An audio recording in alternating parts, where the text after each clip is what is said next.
جب مسجد نبوی میں 3 دن تک اذان نہ ہوئی، ہزاروں عورتیں بنا شادی کے حاملہ ہو گئیں۔ آج محرم کے حوالے سے بہت ہی خاص ویڈیو لے کر آپ کی خدمت میں حاضر ہوا ہوں۔ تمام حضرات سے گزارش ہے کہ ویڈیو کو آخر تک ضرور دیکھیے گا۔ بسم اللہ الرحمن الرحیم۔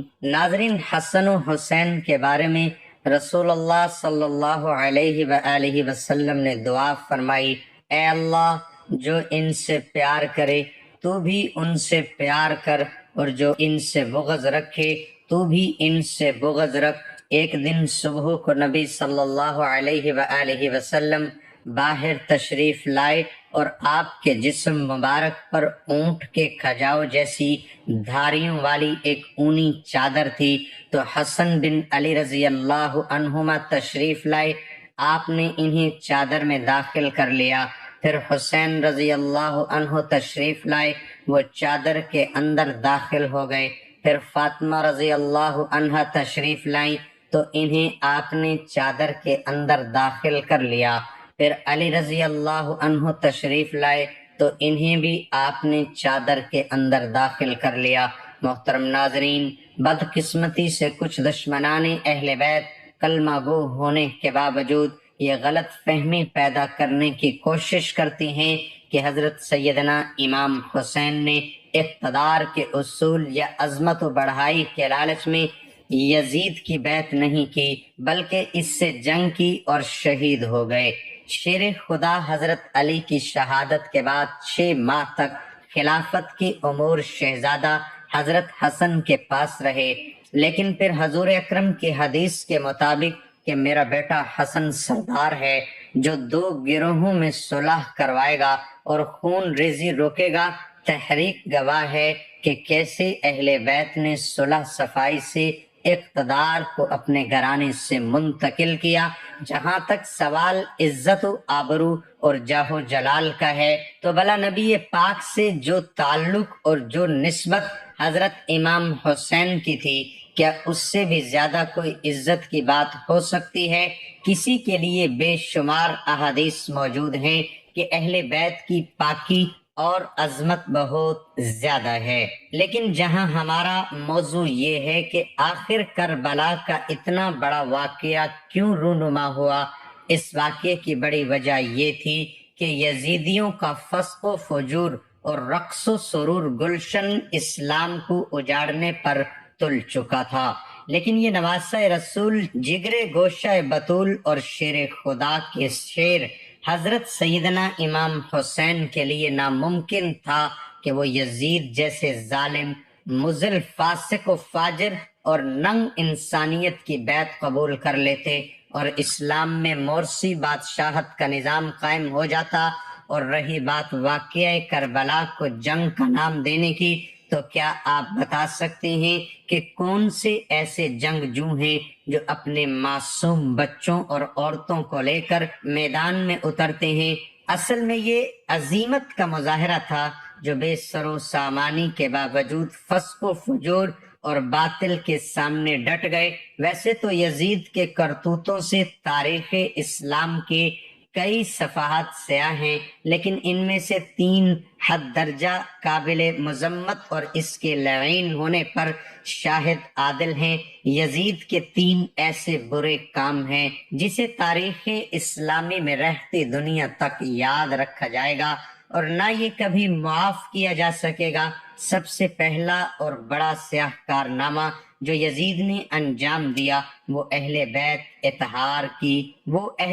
و اطہار کی دردناک شہادت تھی، جنہیں جان بوجھ کر کربلا کے میدان میں پڑاؤ ڈالنے پر مجبور کیا گیا اور پھر پیاسا رکھ کر صرف اسی لیے شہید کیا گیا کہ انہوں نے یزید کی بیعت نہ کی تھی۔ اب کچھ لوگ کہتے ہیں کہ اس میں یزید کا کیا قصور ہے؟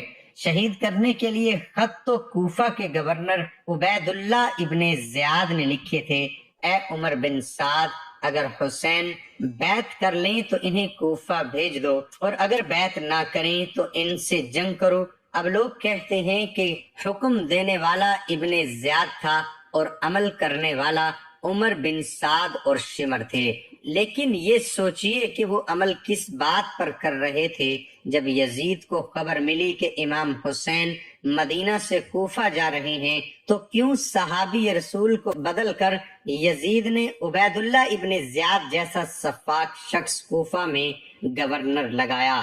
اور جب حضرت امام مسلم عقیل کو شہید کر کے ان کا سر اقدس یزید کو بھیجا گیا تو کیوں اس نے عبید اللہ کو شاباشی دی؟ شہادتوں کے بعد جب شہدائے کربلا اور سید الشہداء کا سر اقدس اور اہل بیت کو قیدی بنا کر یزید کے پاس بھیجا گیا تو کیوں اس نے عبید اللہ ابن زیاد اور عمر بن سعد اور شمر کو کوئی سزا نہ دی؟ کیوں واقعہ کربلا کے بعد بھی یزید کی موت تک عبید اللہ ابن زیاد کوفہ اور بصرہ پر یزید کی طرف سے حکمران رہا؟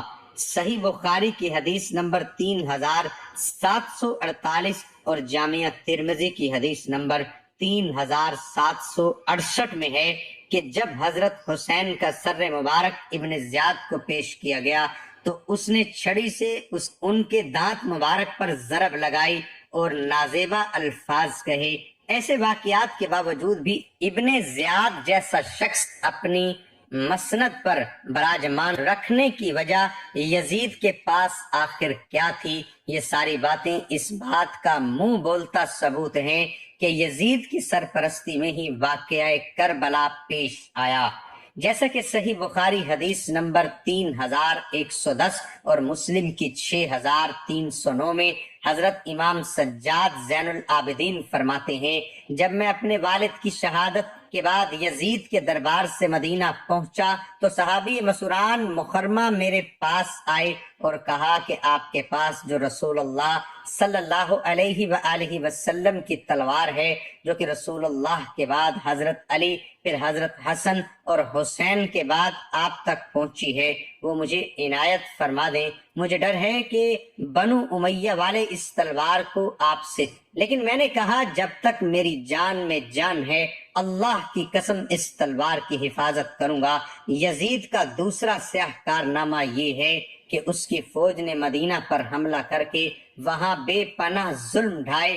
امام احمد بن حنبل جو کہ امام بخاری اور مسلم کے استاد ہیں، ان سے ان کے شاگرد مہنا بن یحییٰ نے یزید کے بارے میں مدینہ پر حملے کا پوچھا تو آپ نے فرمایا یزید وہی ہے جس نے مدینہ والوں کے ساتھ وہ کرتوت کیے جس کی مثال نہیں ملتی، اور اس نے مدینے کو خوب لوٹا۔ یزید کے مدینے پر اس حملے کو واقعہ ہرا کے نام سے جانا چاہتا ہے، جہاں پر یزید فوج نے قتل و عام کیا اور مدینہ کی حرمت کو پامال کیا۔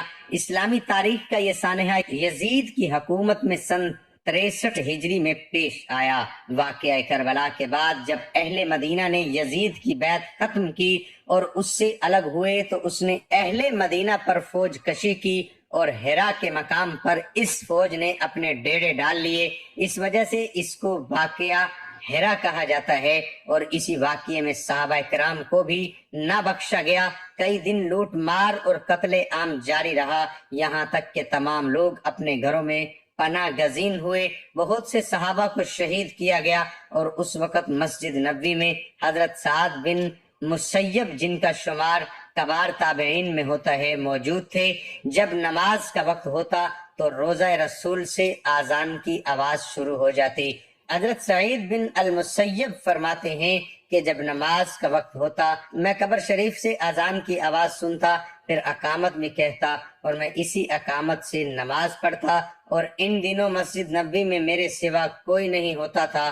کتب احادیث اور تاریخ کی کتابوں میں اس کے دلائل موجود ہیں، جبکہ علامہ ابن کثیر نے مدانی کے حوالے سے البدایہ والنہایہ میں لکھا ہے کہ یزید فوجیوں نے بہت سی پاک باز لڑکیوں کی عزت کو لوٹا اور 1000 عورتیں بنا شادی کے حاملہ ٹھہریں۔ 3 دن تک مسجد نبوی میں گھوڑے باندھے رکھے اور مسجد نبوی میں نماز نہیں ہوئی۔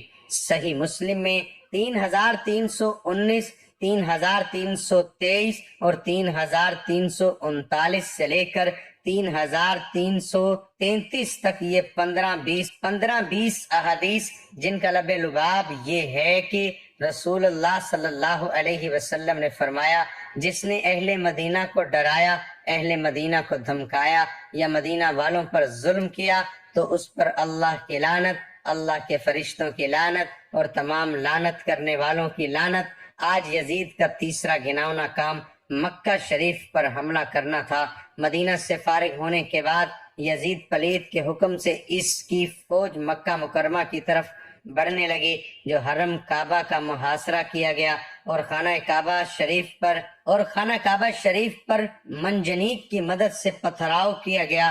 خانہ کعبہ میں آگ لگی اور پردے جل گئے۔ حرم کعبہ میں حضرت اسماعیل کے فدیے میں جنت سے بھیجے گئے دمبے کے سینگ محفوظ پڑے تھے، وہ اس واقعے میں جل گئے۔ اس بدبخت یزید کے ہاتھوں حرمین شریف کی حرمت بھی پامال ہوئی۔ صحابہ کرام کی توہین اور عطرت رسول کے خون سے اس کے ناپاک ہاتھ رنگین ہوئے۔ اس کے بعد اس کو مہلت نہ ملی، وہ ذلیل و رسوا ہو کر مر گیا۔ جو لوگ غلط فہمیوں کا شکار ہیں کہ یزید پلید کی قصیدہ خوانیاں کرتے ہیں، اور ان سے گزارش ہے کہ غور کریں کہ آخری وقت میں اس کا انجام لعنتی کارناموں پر ہوا۔ دعا ہے کہ اللہ تعالی ہم سب کو رسول اللہ صلی اللہ علیہ وآلہ وسلم اور اہل بیت کے نقش قدم پر چلنے کی توفیق عطا فرمائے۔ اللہ تعالی ہم سب کی کمی پیشیاں معاف فرمائے اور ہم سب کو 5 وقت کی نماز باجماعت ادا کرنے کی توفیق عطا فرمائے اور ہم سب کا خاتمہ ایمان پر فرمائے۔ آمین ثم آمین۔